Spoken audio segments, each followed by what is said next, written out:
Welcome to newspaper analysis session. So we are going to cover various interesting topics today. So class is going to be interesting because we are going to cover diverse topics. So we are going to cover IR related topics. We are going to cover topics related to polity and governance. Okay, then we are going to cover topics for the manufacturing. Okay, GS3, which also has some relevance with your defense area as well.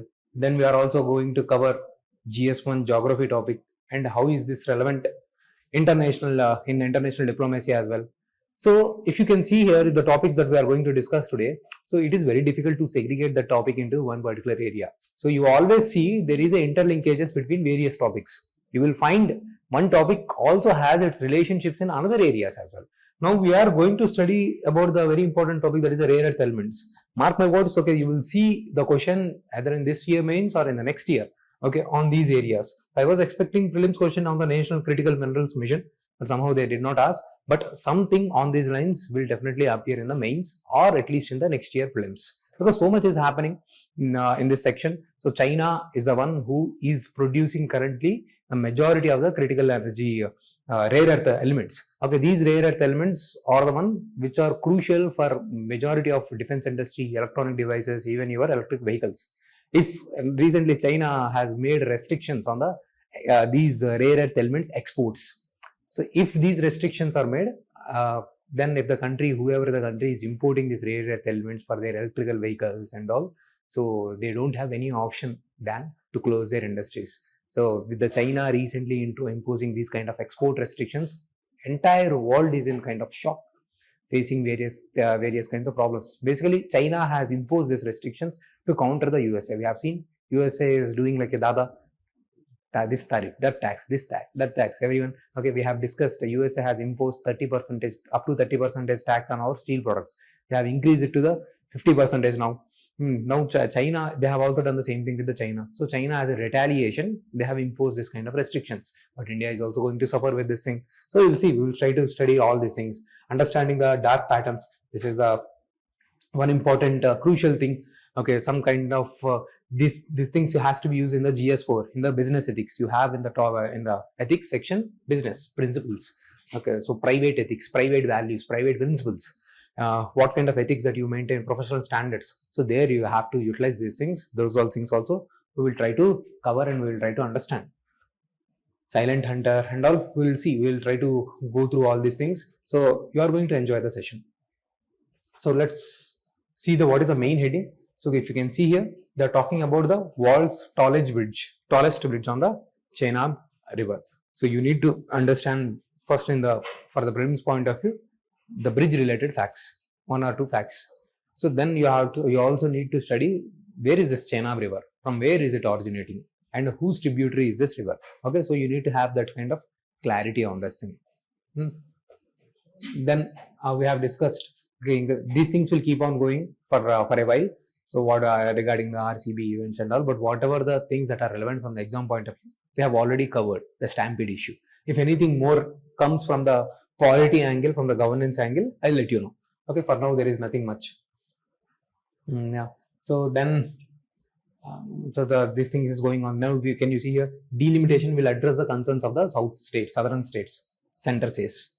So what is this delimitation? What are the concerns of the southern states? Today we'll try to understand. Very important topic. Trump revives travel ban against the 12 countries. Okay, if you can see here, there is a criticism that basically these are targeting the Muslim countries.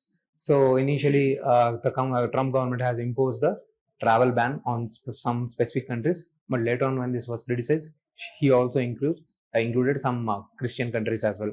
So some criticism is going on. So he has imposed this kind of restrictions and all, showing some kind of biasness and all. So these things that are happening.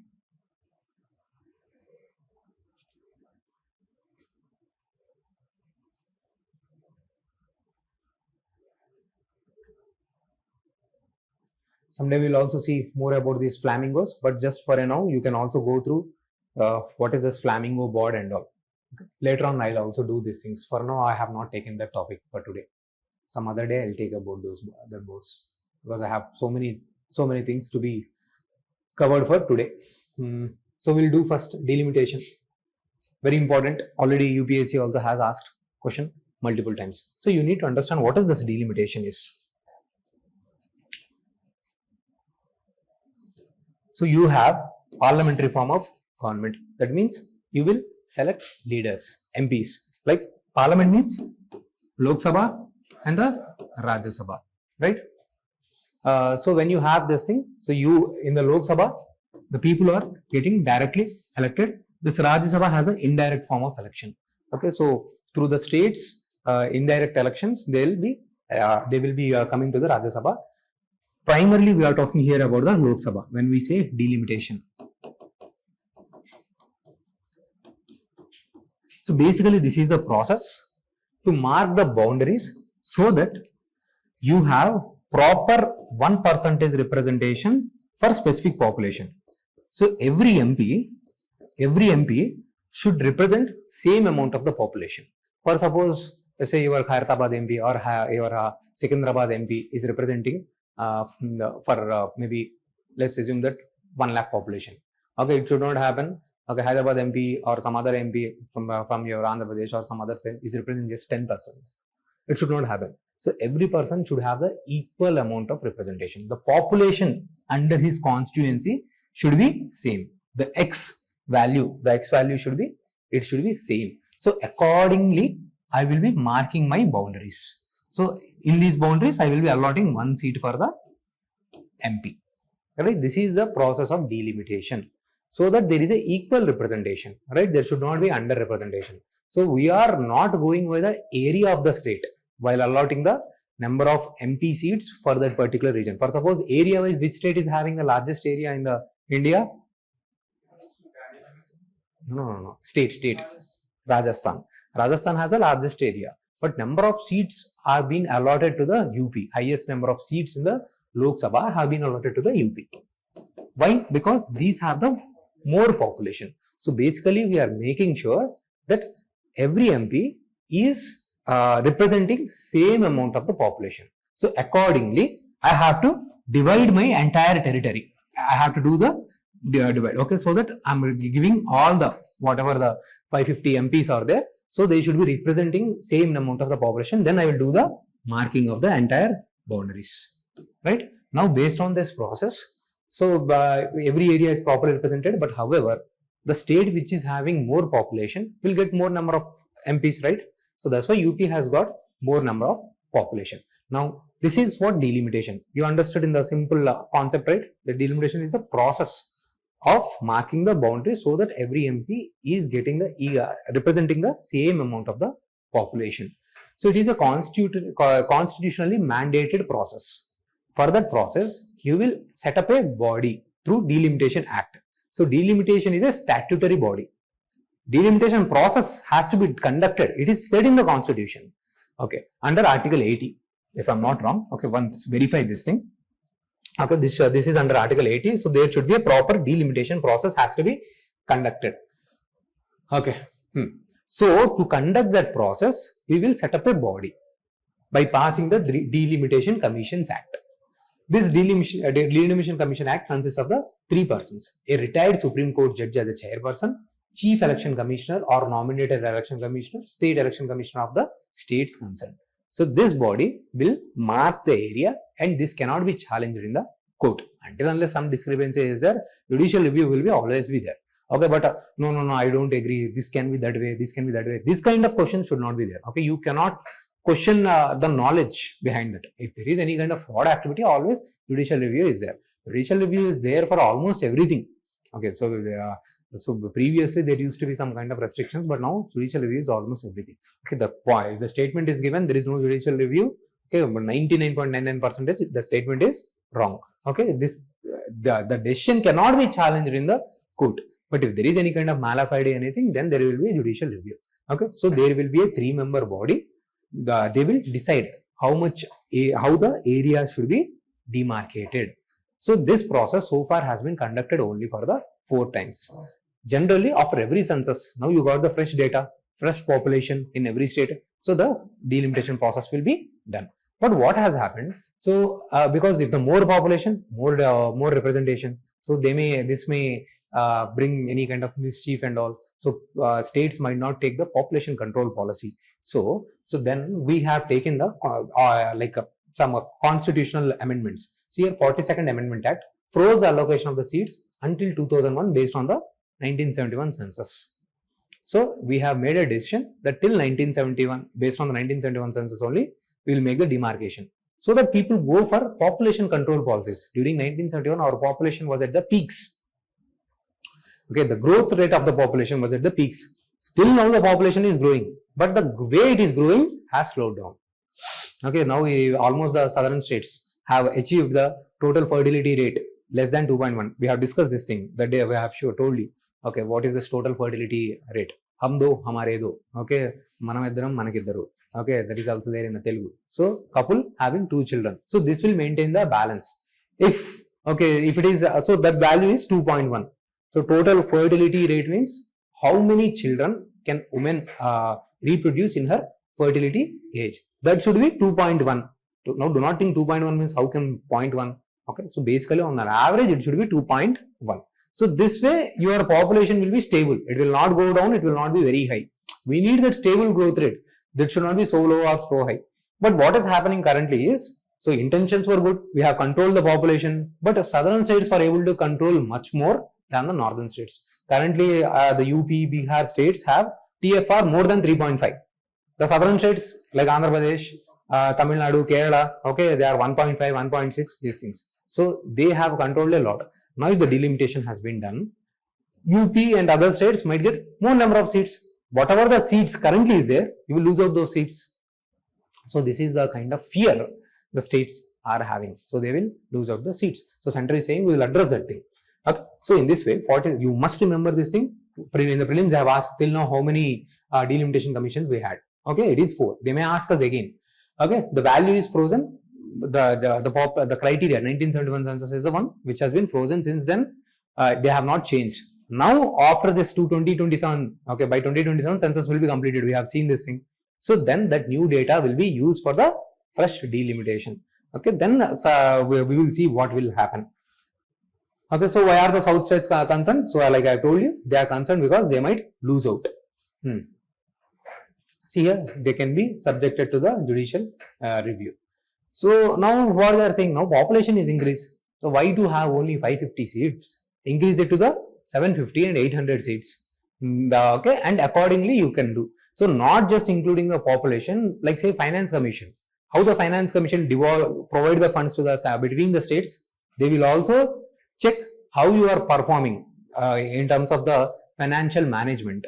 Okay, it does basically we have seen this finance commission, right? Finance commission is a constitutional body which helps in devolving the funds from the center towards the states. 41% that I have told you. You must remember 41%. How much amount of taxable amount that will be shared between center and states? It is 41%. Now again there will be some formula to how to divide this 41 rupees between the states.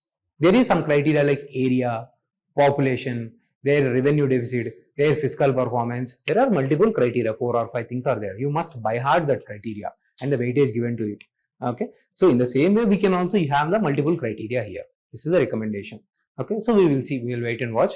More states, definitely south states will not lose out.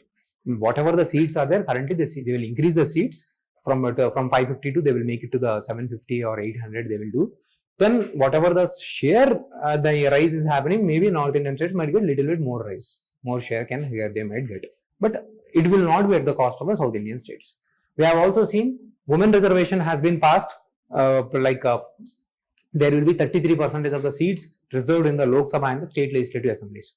Now that will also be implemented only after the delimitation starts. So women reservation was also linked to this thing. So this is a census is a, now you might have understood why the census is important. So with the census connected various factors, caste census is linked, women reservation implementation is linked, delimitation is linked. So many things. Now again based on all those factors, finance devolution will also be linked, because even in the finance commission, one criteria is the population. Based on the 2011 population, they will be devolving the funds. Okay. Now later on they will change it to the 2021 census, 2027, whatever it is, new census, they will bring it out. So is this clear? Got the big clarity regarding the delimitation? So they are going to make this kind of changes. So everything that is important with the delimitation, it is here.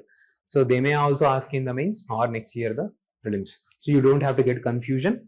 So the delimitation is a process of redrawing the boundaries of electoral constituencies based on the latest census data to ensure equal representation. That's what we discussed.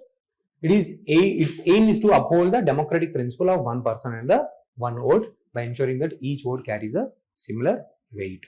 Okay. Use these PDFs as a main source of reference. Whatever the notes that you are making, that is for your own reference. Okay. So already everything, a lot of efforts has been put to make a proper material. Okay. So you use this as a primary source of reference for the revision purposes. Okay. Now you will see. You might have seen already. So it is already too much of content. If you revise these things only again and again, lot of things will happen. So as of now, 2001 census is around 1971 census. In the 2001, they have drawn the using that thing. They have managed the intra-state boundaries. Okay, intra-state delimitation has done, but still 1971 is a fixed. Okay. So that constant is only Yes. Now it will change. So it's been very long. That you mentioned in 87 Amendment Act based on delimitation based on census. Without altering the seat numbers. So that is within the state. It has happened. Okay. So for suppose if UP, I have allotted 100 seats. Okay. That 100 is fixed. There within that 100, we have made the changes for that state. Clear? So 1971. Later on, it will be 2026 census. So this is the most important thing. Already have seen at various places these questions have been asked. Even in the state services, I have seen the questions have been asked. Iran's nuclear deal. This was also in the news. So at the background, many things are happening. So I'm telling you, you have already got a lot of information on the IR. So you are already good at IR. So after 1 month, there will be, I think, most of your IR will be covered. Okay. So focus on this thing. Now we are dealing with the new topic, IR. Okay, Iran's nuclear thing. I have told you, like Israel and Iran, they are anti with each other. Okay, they don't like each other. Okay, now understand this thing. See, Iran.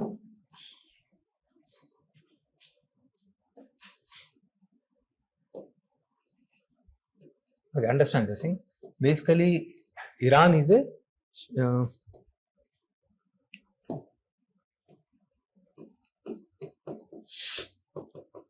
Shia country.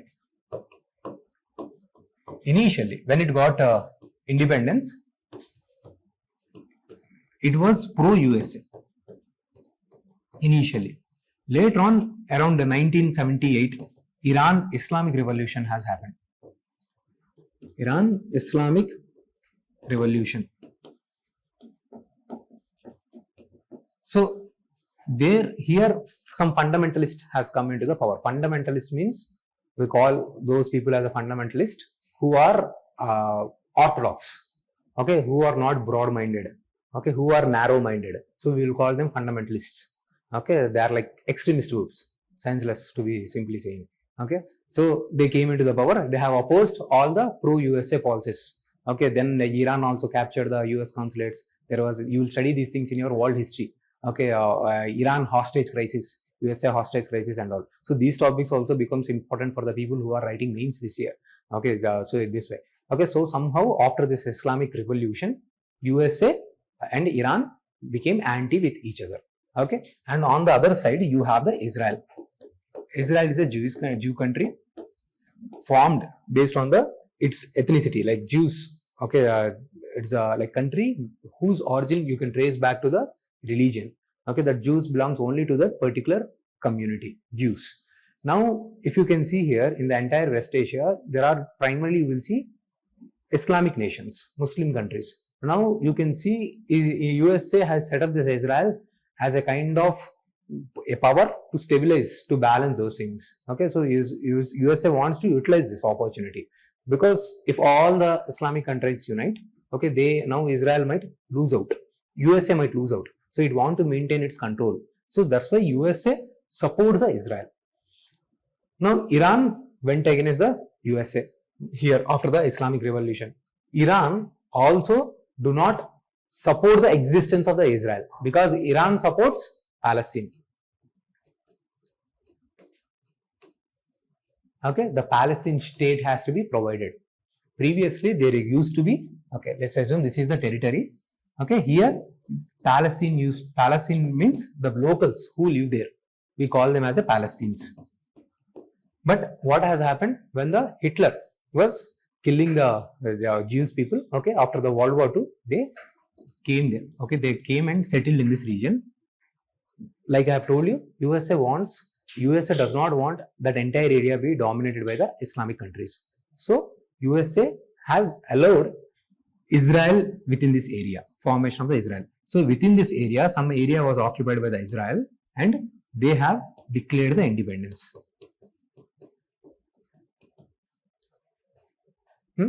Now the Palestinian people, okay, whoever is there, the locals, they got restricted only to this area. And they did not declare themselves independence, because they declared themselves independence because Israel by then was having the backing of rich countries, USA, UK. They were already by then, wherever the place they were living, like they used to be living in the USA, UK, France, Europe, like this divided. They all wanted to live at one place. They wanted to maintain that kind of unity from wherever the places they are living. So basically this kind of Zionist movement, okay, it was going on from the 1890s itself, 1894 or something like that time period. Okay, so they were lobbying all over the world. Somehow they got successful because it is serving the USA interest also. So now you need to understand, when you need to persuade someone, so you need to, you just need not to say, this is going to benefit me, this is going to help me, please do this. Okay, don't go like a beggar. Go like a one, like where you are going, giving them an offer. See, if I get this thing, you will get this thing, you will get this thing. When their stakes are included, then they will provide you the support. Okay, that's what Israel has done. They have provided funding. They have provided funds for the various governments, okay, in the USA, UK and all. So that's why they got the support. But the same support these guys did not get. And whatever the nearby Islamic group of countries, be like say your Saudi Arabia or Egypt or nearby Lebanon, all these Jordan countries, they said, no, we don't agree the Israel's existence. Rather than supporting first formation of the country here, Palestine country, they started to attack the Israel. And like this, various wars has happened: 1948 war, 1967 war, 1973 war. And Israel is very strong in itself, because for them it is matter of survival. Okay, now if they don't fight back, they'll die. So for them it is like they're just fighting. Okay, for them it is survival. They kept entire blood in that. Okay, and they got also support from the USA, because if they get defeated, they will be lost. Where will they go? So they have to anyway fight. Okay, they won all the 3 wars and they got more and more territories. So because of that thing, like I have discussed, okay, the Palestinians are restricted to the 2 small territories, West Bank and the Gaza. Okay, this is the base that you need to remember. Later on, we will do a little bit more detail about those things. So now the Palestinians are restricted within the Israel in some spot here in the Gaza and some spot here in the West Bank. Okay, this is the West Bank and this is the Gaza. Now this is within the Israel. So they are not providing any kind of independence to them. They are almost eliminating all the people there. Okay, grave human rights violations are happening. Now Iran supports the extremist groups present in the Gaza. These are the Hamas. Understand properly. You will not get this kind of clarity anywhere. Okay, you will get stuck. Understand. So Iran is supporting the Hamas. There is one more grouping. Iran also support Hezbollah. This is also one kind of armed force which is present in the Lebanon. Lebanon also, just like Iran, opposes the Israel's existence. So who is Iran is supporting? Who all Iran is supporting? Hamas, Hezbollah of Lebanon. You can write this thing. This is not there in the notes. This is of the Gaza. And they are also supporting Houthis of the Yemen.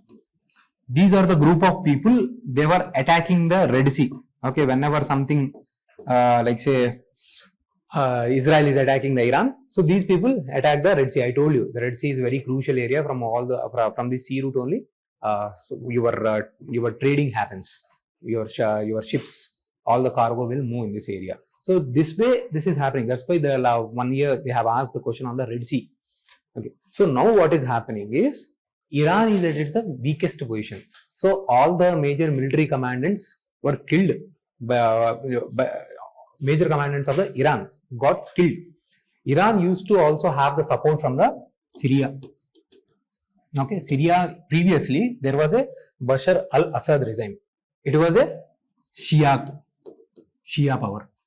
Okay, so here in the here Iran is also a Shia. Now Iran has lost the Syria's Shia support because now you might have seen there is a regime change. The Shia, whoever the president then used to be there, he lost the power, and now the Sunni government has came into the power. Now Iran lost the support. Israel has also attacked Hezbollah very strongly. They are at its weakest position now. You might have seen in the Gaza also, they are attacking since last year, October 7, they are attacking and they are at its weakest. In the Iran, there is also internal crisis going on. So who is concerned with this fundamentalism and all? If you are a youth, what do you need? Job, money, entertainment, comfort, relationships. These are the things youth people, younger focus. So they are saying we will attack the fundamentals. No, this thing we don't attack. So they are not concerned. Give us jobs. We want to live life properly. So there is an internal rebellion also going on. So there is huge inflation because USA has imposed sanctions after this thing. USA and Western countries has imposed sanctions. Sanctions means if you trade with these countries, we will block you. We will impose sanctions on you as well. So India has developed the Chabahar port in the Iran, but we are not able to completely utilize it because who has imposed sanctions? USA and the Western countries has imposed sanctions. So that's why Iran is at its weakest position. Now, so that's the time at this time period, using this scenario, Israel want to crush Iran. Okay, so this is the time period to make a proper nuclear deal with the Iran, because Iran is at its weakest. Even though Iran is at the weakest, it has enriched its uranium so that it can launch a nuclear bomb. Okay, so their missiles are there. Okay, they are, because for them also it is survival. Now Israel Iran knows Israel is strong with the US ally, they can crush them. So what is the thing they can do? They will develop the nuclear bomb and they will bomb you. Okay, so we will anyway die, so we will kill you also. So that's why this can be used as a kind of bargaining power for the Iran. So they are not at the way powerful to fight conventional war, but they develop the nuclear bomb so that they can attack. But they have not yet developed, but they have enriched uranium to that level where they can develop a bomb. So now there should be a nuclear deal where some kind of negotiation should happen between the Iran and the Western powers, where Iran should reduce its uranium enrichment so that it can develop it cannot develop a nuclear bomb. In the same way, these countries should support the Iran economically. So they need to find out the right balance. Previously also, there was such a nuclear arrangement already happened. So this is the background. What was the Iran's nuclear deal? Okay, this was a joint comprehensive plan of action. It was signed in the 2015. Same scenario, same condition. In the 2015 also they signed. P5+1, United Nations, UK, France, Russia, China and Germany along with the European Union. See here, Russia is also involved. Okay, they signed. In this, they said, limit the uranium. Now, how do you make a bomb? Using the uranium. How do you make a nuclear energy? Using the, what is the fuel? It is a uranium. There is a uranium. Uranium is used as a fuel in the nuclear reactor, and then it is your energy will be released. In order to use the uranium as a fuel, that whatever the composition that is there in the natural uranium, okay, we call it as a uranium-235. See, when you extract the uranium, okay, let's say this is a uranium. In this you have the uranium-235 and the uranium-238. Okay, this is the one that is used for the fuel. Generally, when you get the natural uranium, it is somewhere around, this concentration is somewhere around 1%. Okay, so for the purpose of the energy, this uranium-235 has to be enriched. That means this has to be removed, and this process, this value has to be enhanced.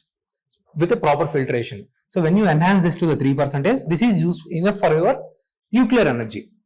Understand this thing, very crucial thing. This is enough for your nuclear energy. But now if I take this to 90% or even 80%, this is enough to make a nuclear bomb.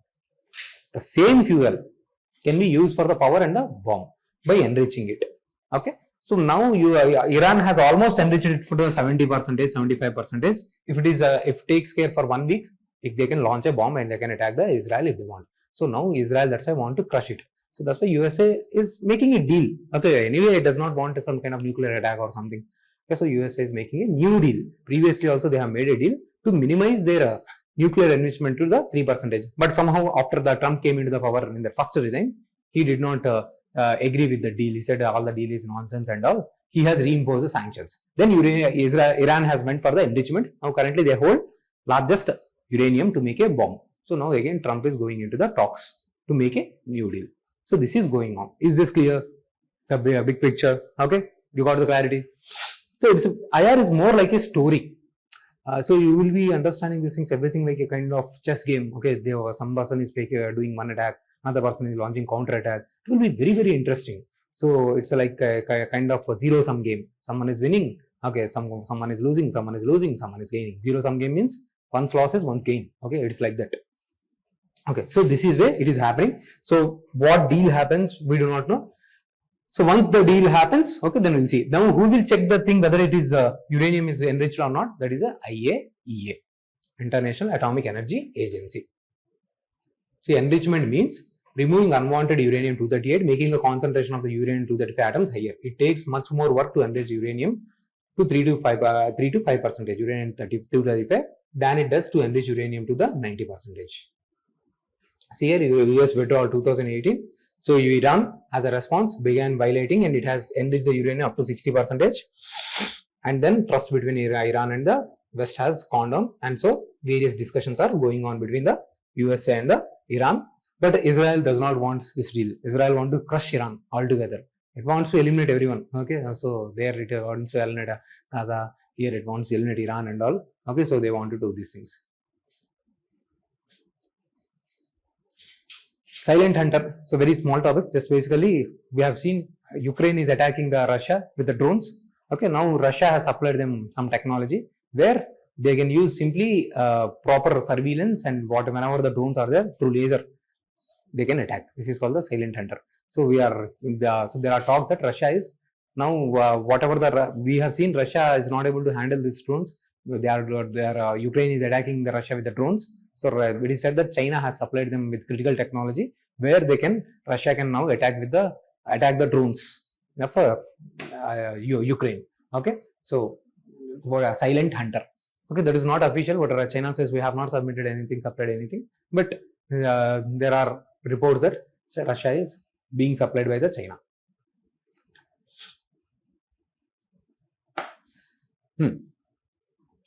Next.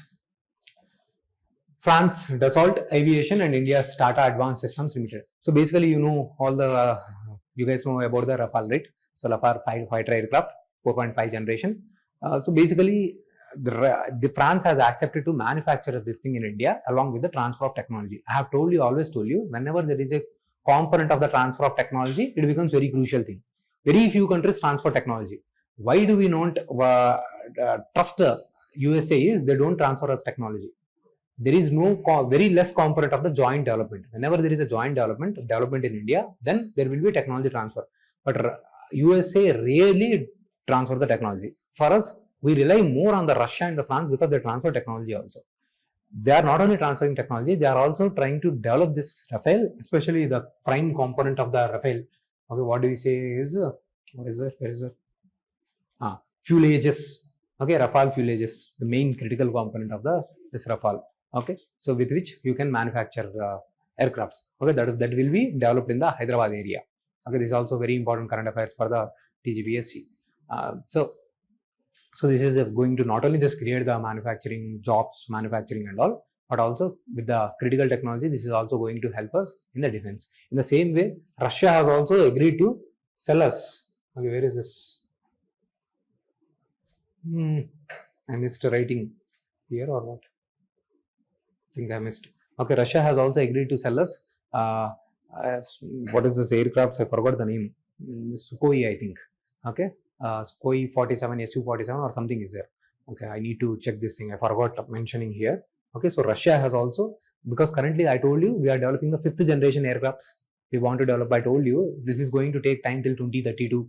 We do not have any 5th generation aircrafts. China already have. China supplied it to the Pakistan. They starts with a J. China say first 5th generation aircraft. Russia said use ours. We'll supply it to you. Okay, so they are also willing to sell the technology for the 5th generation aircraft. So that is also a very good thing. So we have not made a deal because in order to make those 5th generation aircrafts, they have utilized the Chinese imports. That's why we are a little bit skeptical. Okay, so should we use them or not? So we have to develop the local manufacturing facility of the 5th generation aircraft. Remember, 5th generation we are talking about. This Rafale is a 4.5 generation. Okay, once in the UPSC they have asked the question, India has a 5th generation. Eliminating that option, eliminating that statement, you will arrive at an answer. India do not have a 5th generation. It takes 5, 6, 7 years. So Russia is saying, take our aircraft. We will also provide you the critical technologies. So this is the most important point that you need to remember. Let me check. Okay, this is, I think is, I kept in airplane mode. Maybe someone can check what is the 5th generation aircraft that Russia is going to sell it to the India.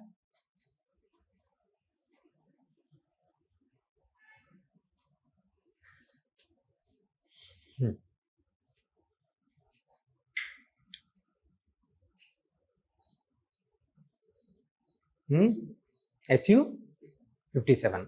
Okay, so that point you can remember. So I think I thought I have added there itself. So you need to understand here. Okay, again, independent questions may not be asked, but you need to know. So how we see, for us, what is important? The technology transfers are important. Yesterday we have seen about the e-vehicles. There also we were saying technology transfer is more important than the manufacturing. We have spoken about a scheme, SMEP scheme, production something, SMEP like this. But there is no component of the technology transfer. Now, we have also seen yesterday the importance of the e-vehicles. Now, this will bring us to the most important topic, that is called the rare earth elements. So, in order to develop these e-vehicles and all, automobiles and all, they need these rare earth elements. Okay, rare earth elements refers to those 17 elements or the group of 17 elements that are critical for various high technology and industrial elements. These elements include yttrium, scandium and the 15 lanthanoids. Currently, if you see the context here, okay, China accounting for nearly 90% of the global magnet production. The supply chain is acutely vulnerable. According to one industry source, China controls over 60% supply of the rare earth minerals reserves globally and 90% of the supply chain of the permanent magnets made from the rare earth minerals. So 60% of the supply chain is being controlled by the China and 90% of the production is coming from the China only. So now they are using their card. So in April, China's Ministry of Commerce announced that exporters must now get a license to sell 7 types of the rare earth elements and the related magnets. So whatever the magnets that we are talking about here, these are the magnets that are made from the rare earth elements. These magnets will be used in these various vehicles. And China is the one who is having currently monopoly, control of 90% of the magnets, control of 90% of the rare earth element productions. So now they are saying, we will not share it to you. So India imports all of its rare earth elements from the China only, almost 90+%. Now we cannot be like say whatever we have the power we have shown with the Pakistan, we cannot do the same thing with the China. We also import raw materials for the pharmaceutical companies. We are so much dependent on the China to import the solar components. So we import so many things from the China. Currently, we are not self-reliant. We are dependent on the China on the various factors. I have also told you our economy, not just our economy also. We are the $4 trillion economy. China is a $20 trillion economy. Can you see the gap? It is almost $16 trillion. And also, we are importing many important things from the China. Okay, so currently we are not at with the par with the China. Okay, so now they are imposing heavy restrictions. So these things they will be asking because is playing such a major role. Now we need to see India also have around 6% of the rare earth elements globally out of the world. Okay, not lithium, rare earth elements I am talking about. Okay, so 6 now, but India is not able to explore them because in order to mine them, we need a lot of money. Okay, because these are called as a rare earth, not because they are rarely available. They are not available in one particular group. Okay, if you, for suppose, if you have to mine iron, you can mine at same place and you can get the iron. Now, these rare earth elements, they are not properly available at one place. They are scattered at different places. So, mining and extracting them involves huge technology and the huge financial resource. So, India currently has not involved in the production of this thing. We have the resources, good 6% of the world's resources we have. Okay, so they will ask us, India do not have resources and all. In the prelims, they will ask you these kind of questions. In the mains, they will definitely ask you, discuss the rare earth elements. What are rare earth elements? Discuss their global distribution and their resource distribution in India. Because in the GS1, you have a topic, key natural resources, factors of localization of the industries. So there they will ask you. So we need to be very clear. See here, globally, China is the world's largest leader in the production, accounting for 95% of the world production as of the 21st century. It controls 50% of the world's rare earth reserves. Production is different, reserve is different. Reserve means I have something. If you are taking and mining it and you are utilizing it, then it is called as a production.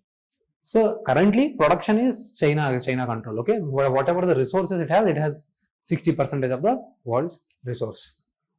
Next is the USA, contributing about the 4% of the world supply.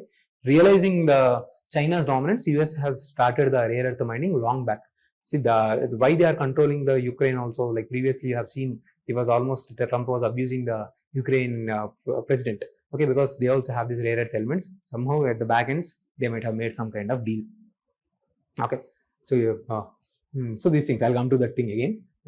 So USA is holding good amount of rare earth elements in the mountain pass mine in the California. I want you to remember that thing. Again, Australia also have the good amount of resource in the mold weld mine. Okay, remember that thing. And then you also have the other rare earth elements. See here, these are useful in the electronics, industrial, defense and various equipments. In India, they are present in the monazite sands and also in the Tamil Nadu's Kanyakumari district, in the Andhra Pradesh coastal regions of the Visakhapatnam, in the potential areas of the Aravalli and the West Bengal. Recently only, we have amended the our Mines and Mineral Developmental Act in order to provide licenses for the exploration of these rare earth elements.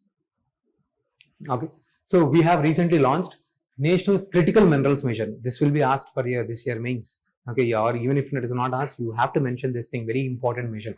Okay, so government is providing funding of up to around 20,000 crores. If you can see here, 34,000 crores. Initial funding of 16,000 crores, where public sector enterprises will be doing majority of the exploration. So we are not just exploring the rare earth elements. Now here comes the lithium, cobalt, nickel, all those things.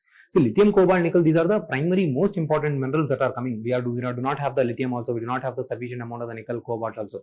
If you have seen the previous question, they have asked simply, where are the major producers of these things? They have already asked a little nickel, cobalt. So these things you are expected to know. These are not very difficult questions. They are the easy questions only. So if you have seen, when you are studying the current affairs, now can you see the importance of the rare earth elements? Now can you see the importance of the lithium? Yesterday we have discussed about the battery storages. Those batteries are made up of lithium. Even your e-vehicles batteries are made up of the lithium. No, so it is a very logical question. Does India has a lithium or not? No, we do not have. So primarily that is we are coming from the South American countries, Argentina, Chile and the Bolivia. Okay, so from these three countries we are importing the lithium. Okay, so for us the lithium also very important. And then currently we are in the exploration phase. We are exploring the lithium in the Kashmir region, Rajasthan region. We are checking the availability of the lithium. Okay, so in this way, government has launched a mission of National Critical Minerals Mission for all the important critical minerals. Okay, targets 24 critical minerals, including copper, lithium, nickel, cobalt, and the rare earth elements, so that we reduce the import dependence and so that our value chain is not affected by this China and all. So for that, we are also developing the international collaboration and also collaboration between the government, private sector, and the multiple departments. So that is the point, only that thing that you need to know. Clear? If you don't revise, you will not be able to. So that's why we were discussing. Okay, so every week you will get some practice questions from the current affairs we are discussing. Okay, so on Sundays, so you will get some 20 to 30 questions. So this will give you a kind of incentive to revise also, motivation to revise also. Okay, from the areas we are discussing. So we are planning this thing. So we'll let you know. Okay, so if you plan this way in a way organized in an organized manner, so you will feel very confident after some time period. Chalo. So a lot is happening between Trump and Elon Musk. So when two friends fight, if they know the secrets, they'll keep it out.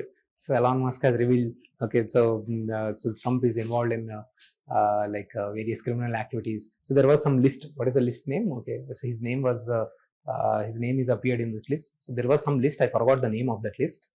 So basically, it's a kind of list which talks about the various criminal activities. Some huge criminal activity has happened in the past in the USA. Okay, but and then that report was named with that particular list, but it was not kept open. Now that Musk says that list is not kept open because even Trump is also involved in it. Okay, so that is the investigation which involves many things, where various criminal activities has happened. Okay, even involvement of the sexual activities with the minors. So that's a very big, huge criminal activity. So we need to say, okay, so Musk said Trump has to be impeached. For the president, we'll say impeachment. Okay, because of his involvement in the those criminal activities. So Trump says, I will cancel all the contracts, all the agreements of SpaceX mission and everything with the Elon Musk and everything. So previously that was like bromance. Now they are staunch enemies. So you need to see, okay, that is when two people fight, okay, it will be a loss affair for both of things, both the people. Okay, he is revealing all the personal affairs of the Trump, and this guy is causing all the damage to his companies. Yeah, he is a president. He can cancel all the contracts and all. So Musk will face a lot of heat. So you need to wait and watch. So many things are happening. So since that time Trump has come, so he's doing all these kind of activities. So understanding dark patterns are not very important from the exam relevant, but from the ethics, mentioning this thing is very important, because in the ethics you have the business ethics, private ethics. There you have to implement this thing. See, simply I'll give you one example. Dark patterns. What is this? It's like you are scrolling something that you want to use something, maybe a Word document or any kind of PDF, Adobe Acrobat Reader or any editing tool. First they will ask you your bank details, credit card details, right? So they will say use it. Okay, we will not charge you anything. Okay, first you use it. Okay, but we need your details. Later on you can cancel. Okay, once you enter the details, they'll say you can use it for the 1 month. So you will use these things you will give your details at multiple places, and then after 1 month you will forget. Your money will be debited. So these things will happen even in the even when you order in the Swiggy also. Okay, if you see the prices on the online Swiggy, they are almost 100-150 rupees more than the offline. Okay, so they will make these kind of things. You will not even realize you are end up losing your money. You are losing your money by their activities. So this is called the dark patterns used by the e-commerce websites. They are somehow tricking you to make you pay for something which you do not want. Okay, so a kind of lack of ethics, I will say. Okay, so they have now definitely for sure many people are losing money like this. Okay, their credit card details have been given, no notice will be provided. So you have mentioned here. So from tomorrow you will lose money and all. So many people will lose the money in that way. So they are getting lots of money. So against these things, various discussions are going on. Our Ministry of Consumer Affairs has also launched digital tools to combat these dark patterns. So you need to remember Jago Grahak Jago, Jagriti Dashboard, and the Jagriti app. These are the 3 things that have been launched by the Ministry of Consumer Affairs to bring the consumer affairs to handle these dark patterns, and discussions are also going on. So now I'll use these things. Sometimes regulatory measures are also important. Just talking about the ethics, this not every person will be able to understand.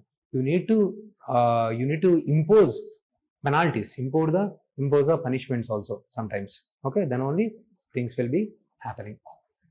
Clear?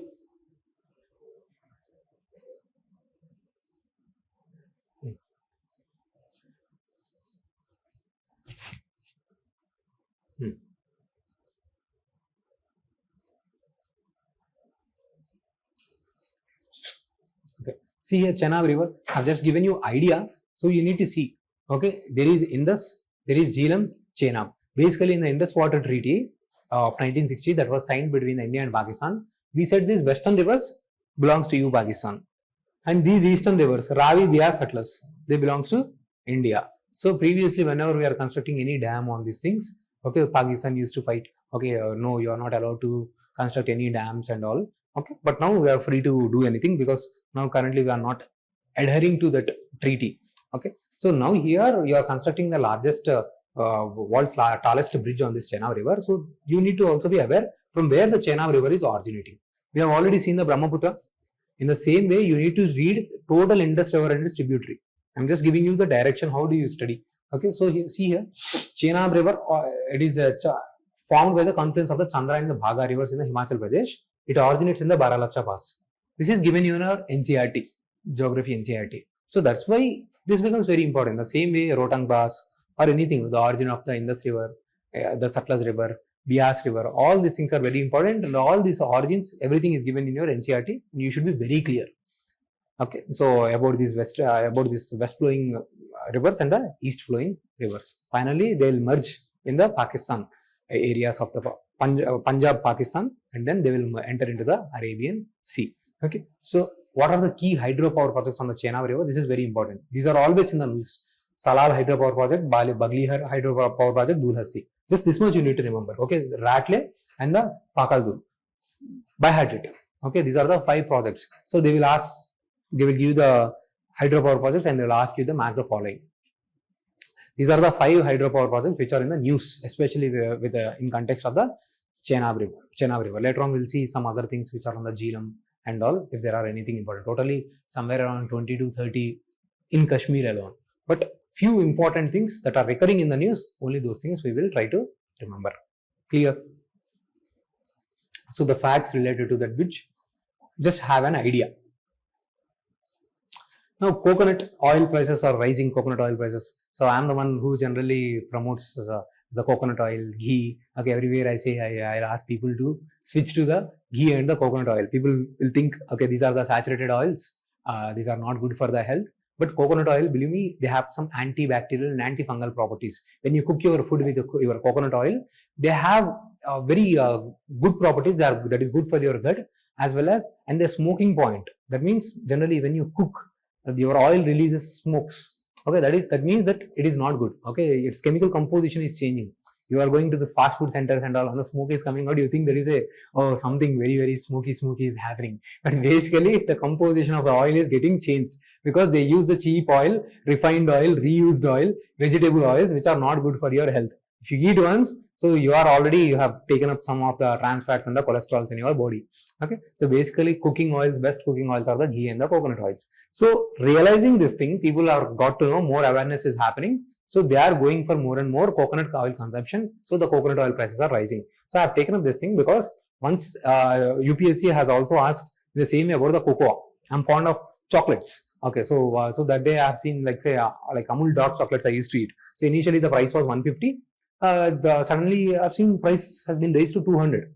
So why this thing has, then I Google search and I have seen the cocoa producing countries like Costa Rica and all these countries, they are going through some kind of internal disturbances. Okay, coup has happened. Okay, so the production supplies has got affected, and same year the prelims you have asked the question. So you need to have that kind of curiosity. So in India also, we the southern states especially, they are producing large amount of the coconut. So Kerala is the largest producer, and then recently Karnataka is also producing very much, and we also have the coconut state board in the coconut board in the Kerala, which is trying to promote the coconut. So these are the certain points. Coconut Development Board is a statutory board. So these things we have seen. Okay, we have seen even this year they have asked the question on the turmeric. Okay, because they have established the National Turmeric Board in the Nizamabad. They have asked, India is the largest producer of the turmeric, and also these kind of questions they have asked. So that's why I have picked up about the coconut. Okay, so what is this coconut? Why the prices are rising? Prices are rising because supply is not able to meet the demand.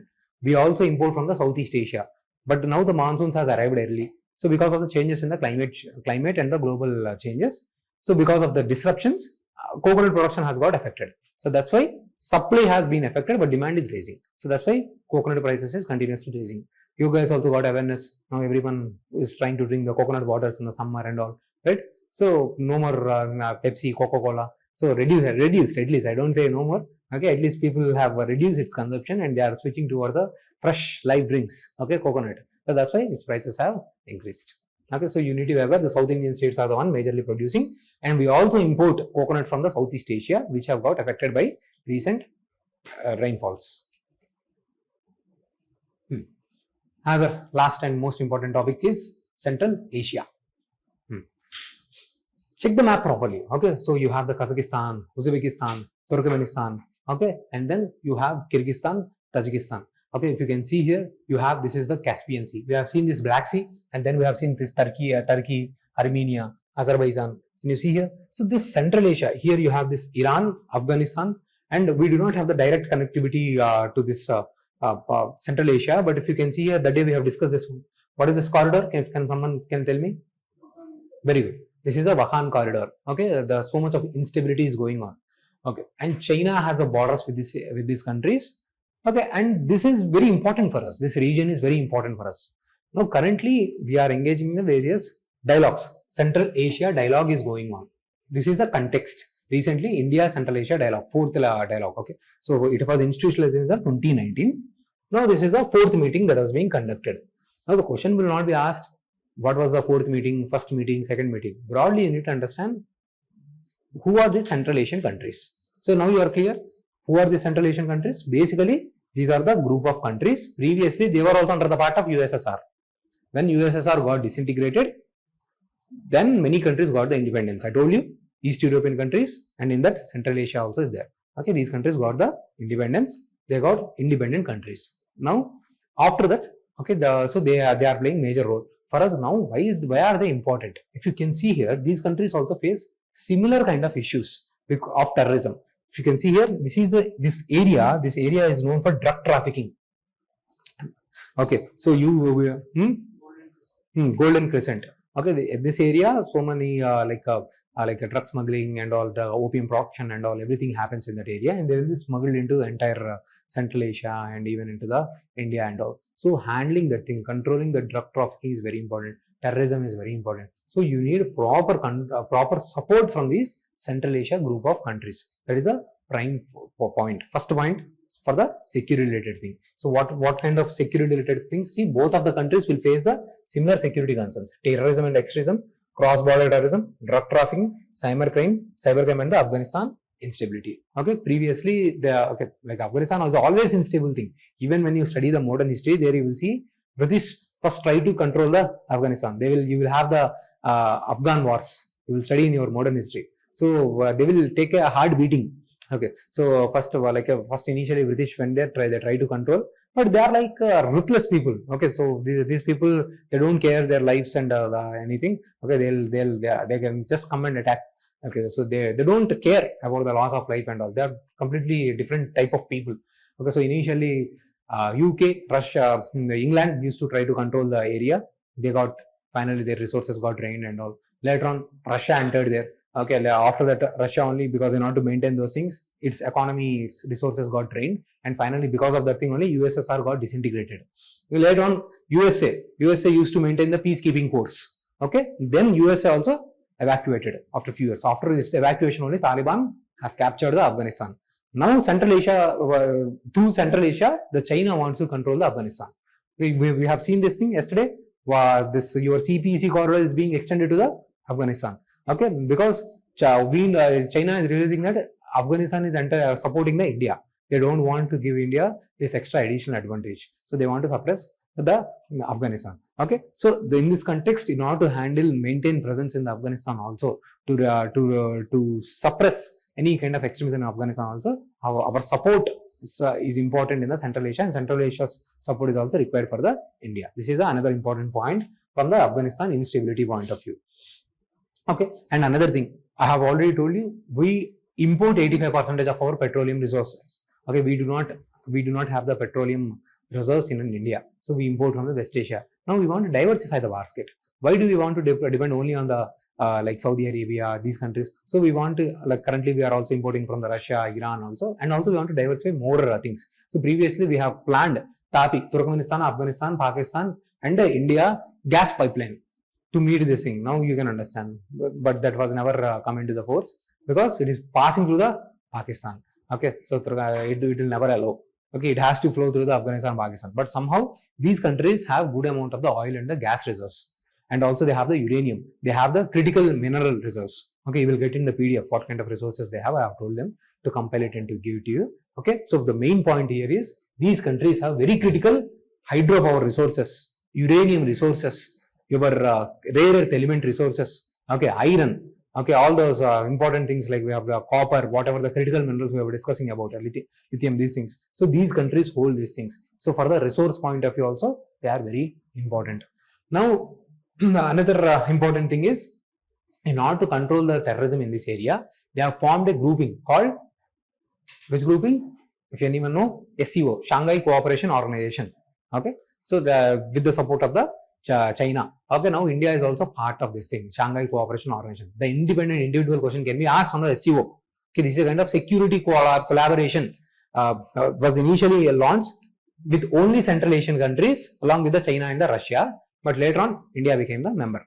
Since India became the member, China has also included, Pakistan also in it. Okay, now I think Iran is also included, but I'm not sure. Yes, Iran is also included. Totally 10 members are there in the Central Asia. Okay, so this is the why Central Asia is significant for us: energy, trade. But somehow we previously, later on when you study the ancient history, you will study about the Silk Route. Using the Central Asia only, we used to trade with the Europe. Yeah, Arabs and all, West Asia and all. So now we are using historical linkages, cultural linkages. No, back then we were friends. Let's have good ties. Okay, so like this we are using people to people connectivity. This is called the track 2 diplomacy. Okay, track 1 means officials, track 2 means people to people contacts will try to develop. So there is a kind of good collaboration. I know one of my faculty friend has a partner, okay, his wife from the Central Asian country. Okay, so there is a good people to people collaboration as well. So our Indians also go there and study, and they also visit India, and also they enjoy our Indian movies. So there is good, there is like say the perception regarding Indians is good in those countries. We have good people to people ties, but somehow the challenge is, so this is the need and these are the good things. Now challenges, can you guys think what kind of challenges we have based on whatever the discussions we have? So you guys can think. Now first thing you need to think is, what is the current level of economic interconnectedness? See, if you have to develop the bond with some person, if there is some kind of dependency, your bond will be stronger. Currently, India and China do not fight or go for the war because India and China trade around $150 billion every year. Especially, we import large many things and we are providing almost to the China some 75 to 100 billions. Okay, we are the one who are facing the trade deficit. So when there is economic interdependency, we fight before thinking.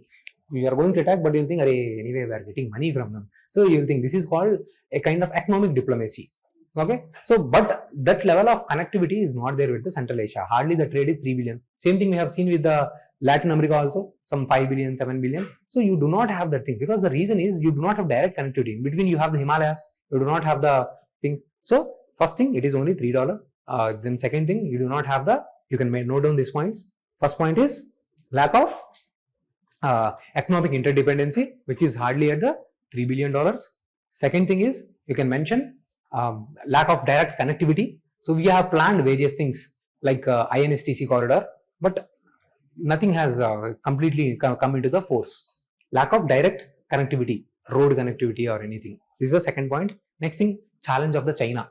China has deep inroads because it shares borders with the China. Okay, they have a very strong inroads. So we are not able to maintain that level of cooperation with those Central Asian countries. This is the third thing. And fourth thing, you can also mention whatever the Shanghai Cooperation Organization is there. That is also, India is not able to maintain that influence because of the presence of the China and the Pakistan. This is another point that you can mention. Okay, so these are the certain challenges you can mention. And see here, the competition is coming from the Belt and Road Initiative. So these points that you can mention: geographical borders, political instability in the Afghanistan is also disrupting those things. But for us, it is very, very crucial on all the perspectives, from the strategic perspective, from the security dimension, from the economic dimension, from the people to people dimension, from the SCO angle, Shanghai Cooperation Organization. Okay, so from all these perspectives, it is important. And even from the geographical perspective also, it is very important. Okay, see here the Caspian Sea. Okay, in the Central Asia, you also have the Aral Sea, ARAL. Check today, where is this Aral Sea? Okay, the UP in the UPSC prelims, they have asked about this RLC. RLC is shrinking because in this sea flows various rivers, tributaries, especially Amu Darya and the Siri Darya. You can write down Amu Darya and the Siri Darya. Okay, they flow into they drain into this RLC. Okay, you need to tell me which of the two countries they are sharing borders. They are sharing this RLC. Okay, so these rivers are getting dried up because of the construction of hydropower projects.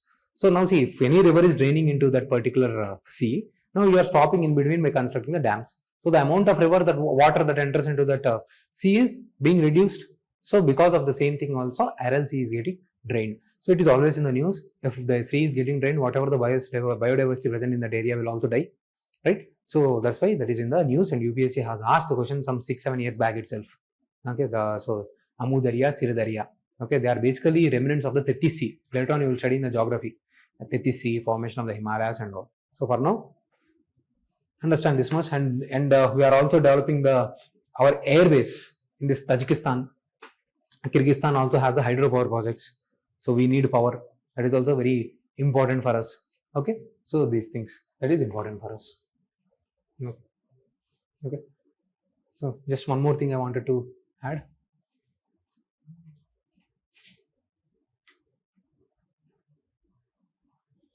See, I always discuss about the freedom of speech and expression. Why is it significant? So he was talking about the same thing.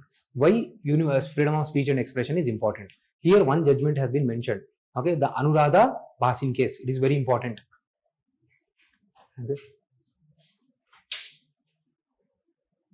Okay, here it is somewhere it is mentioned about the Anuradha Bhasin case. In this case, they talk about this internet should be internet is a fundamental right. Supreme Court has said this thing. Okay, you cannot disconnect the access of internet. Okay, so that is what it is being mentioned here. The same thing which I mentioned. Okay, see here in Anuradha Bhasin versus Union of India, the Supreme Court not only held the right to internet as a part of the free speech, but also reiterated that restrictions of the free speech can be imposed after considering alternative measures. I told you, reasonable restrictions, they are nowhere defined, but they has to be imposed on case-to-case basis only when you do not have any kind of alternative. So maximum to the extent possible, there should be complete freedom of speech and expression. Okay, but there are reasonable restrictions. It is not defined in the constitution. It has to be imposed only when you do not have any kind of alternative. So this article you can read it going back home. We are talking about the significance of the freedom of speech and expression, what kind of restrictions we have. Okay, see, because in India, this is also another point. In the World Press Freedom Index, our ranking is 151 out of 180.